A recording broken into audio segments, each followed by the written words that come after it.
Hello, and welcome back to Journey to the Other Side, where we engage in high conversation around things such as self-exploration, personal growth, and the other seeds of wisdom that we can obtain and do obtain on this journey that we call life. My name is Lauren. I am the creator, curator, producer, and host of the podcast Journey to the Other Side, which is an extension of our broader brand, Journey to the Other Side. I want to thank you guys for coming back to week 2. If you have not already, be sure to like and subscribe to the YouTube channel.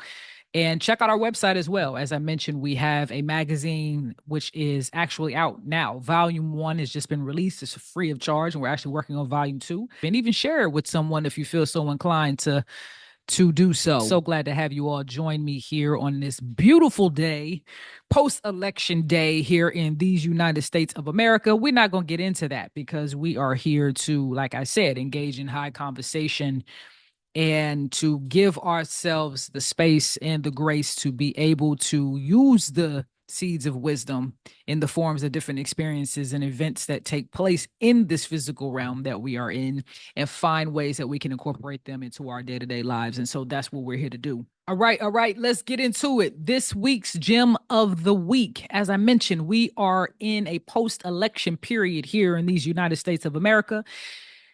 And what I'd like to offer up is not politics. This is not the space for that.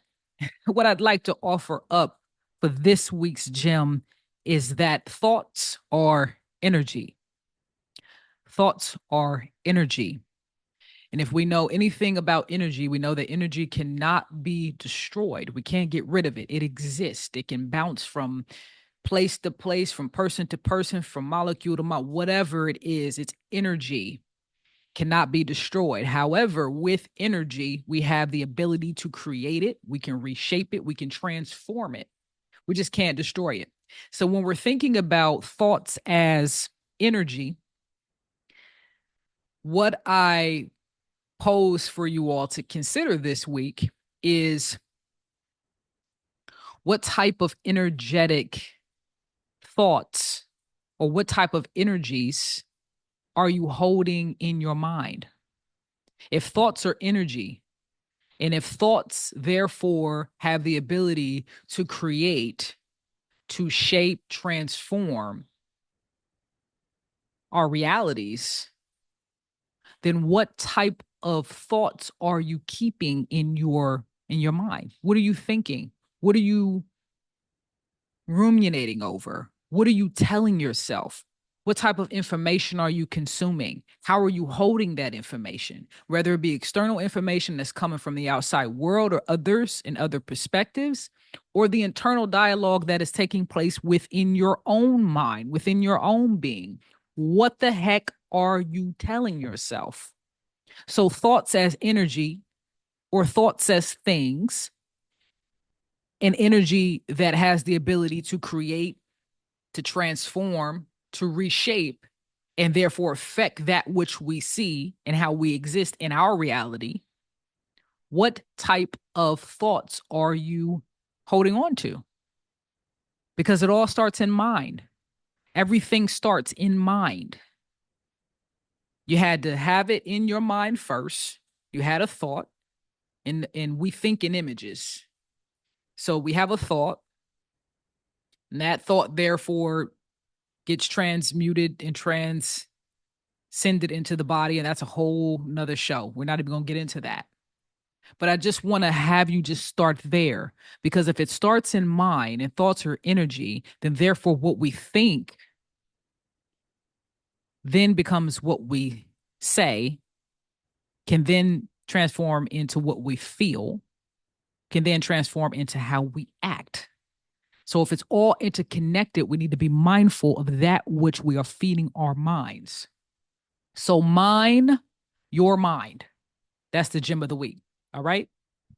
And one of the things I want to offer to you to take with you into this week as it relates to mining the mind is to, for 24 hours, and it doesn't have to be exact. Okay. The goal is not to create stress and anxiety around this type of exercise, really just to raise awareness. Because the more self-aware we can become, the more we strengthen our awareness of self, that gives us the ability to make and move into the next step, which is acknowledgement and then ultimately acceptance around who it is we are, what it is we're doing, whatever the case may be. But in order to acknowledge something or to change something, we have to first become aware of that thing in which we are seeking to shift.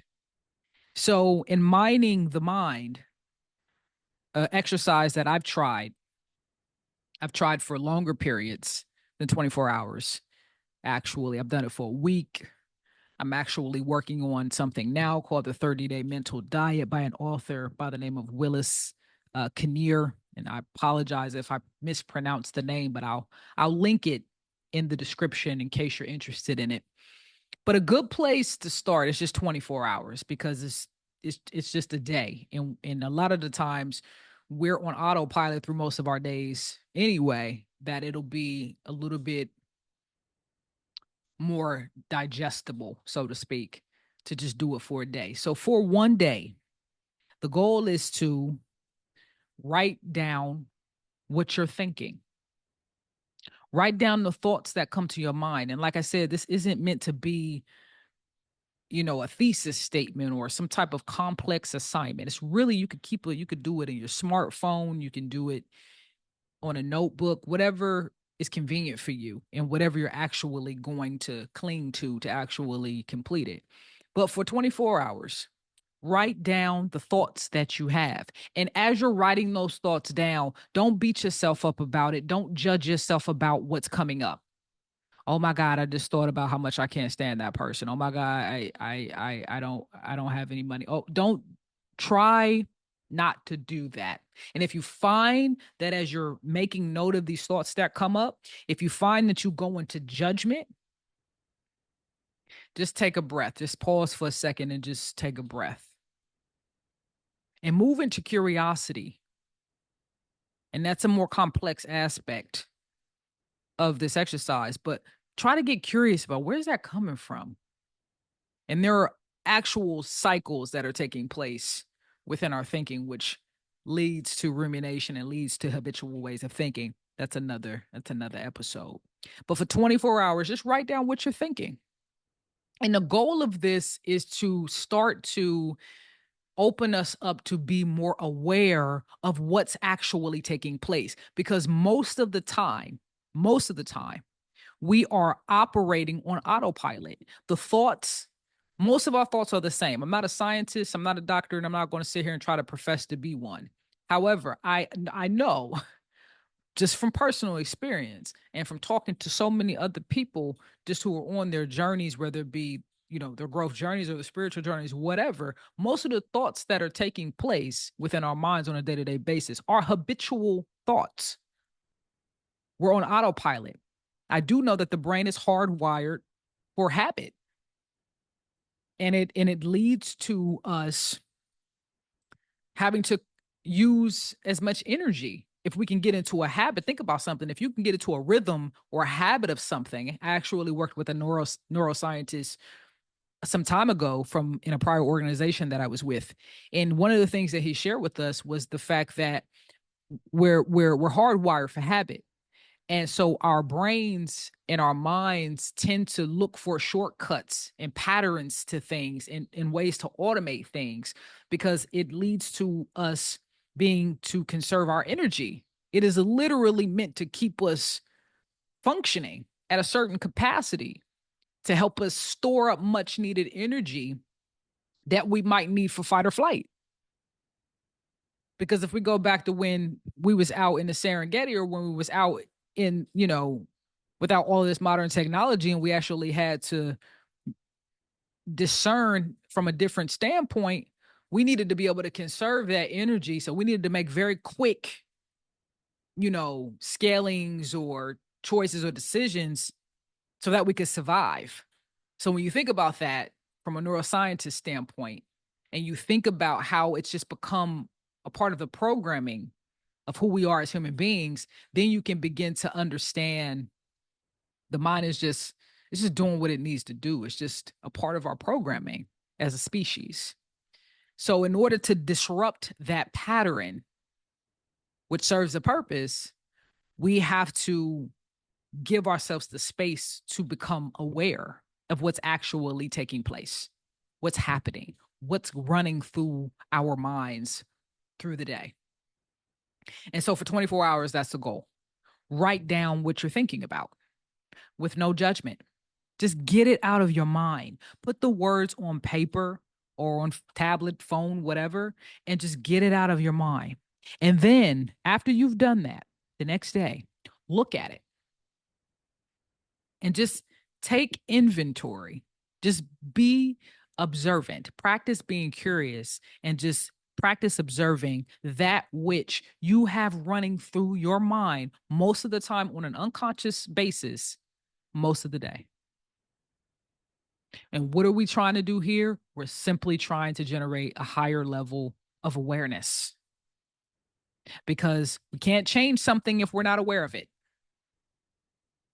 So we have to take steps, baby steps, make it easy for ourselves. Do these little exercises that have powerful and profound effects. But it's the discipline in actually doing the exercise to saying, you know what, I do want to change the way that I'm thinking. I do want to co-create my life. I do want to mind my mind. I do want to be more aware. I do want to have control of my mind and that which I think, irregardless of what's happening outside of me. And in order to do that, we have to be aware. We have to be aware of the things that we have going on with inside of us. So that's the exercise. So that's what I would encourage you to do as you think about the gem of the week, which is the fact that thoughts are energy. And they have the ability to create, they have the ability to transform, to shape that which we experience, our realities. And so if everything starts in mind, and that mind then transforms into what we see, what we feel, how we act in the world, and in the realities that we're creating or existing within, we have to become more aware of what's actually happening in our mind. What forms of energy are we allowing to take a residency within our being, and therefore being transmuted out into the world, and thus showing up as a reflection of what's really happening within inside of us. So that's the exercise for this week. So you have your gem of the week, you have your exercise. Give it a go. I would love to hear from you all and know if you found this to be helpful or not. You know, this is something that is meant to just be a simple practice, because everything requires practice. In order to make a change or to learn something new, we have to practice. So this is just meant to be an exercise to practice becoming more aware of ourselves, so that ultimately we can take and or regain dominion over who it is we are, how we think, how we are, and how we show up in the world. And if you're curious and interested in being featured or partnering, or just looking to get a little bit more information about Journey to the Other Side and what it is we are seeking to do, feel free to reach out. The email can be found in the bio. Once again, I want to thank you all for joining us here on this podcast, Journey to the Other Side. As I mentioned, I am Lauren, the producer, creator, curator of Journey to the Other Side. I would also encourage you to like and subscribe and share if you dug what you saw today. And also, you can check out our website, journeytotheotherside.life, which just popped up on your screen. That'll take you to be able to explore some of the other exciting things that we have going on. We have a magazine. Volume 1 is out now, and we're working on Volume 2. And we'd love to hear from you, and we'd love for you to join our journey to the other side as we continue on our journey towards self-exploration and personal growth. Peace and light to you all. Until next time.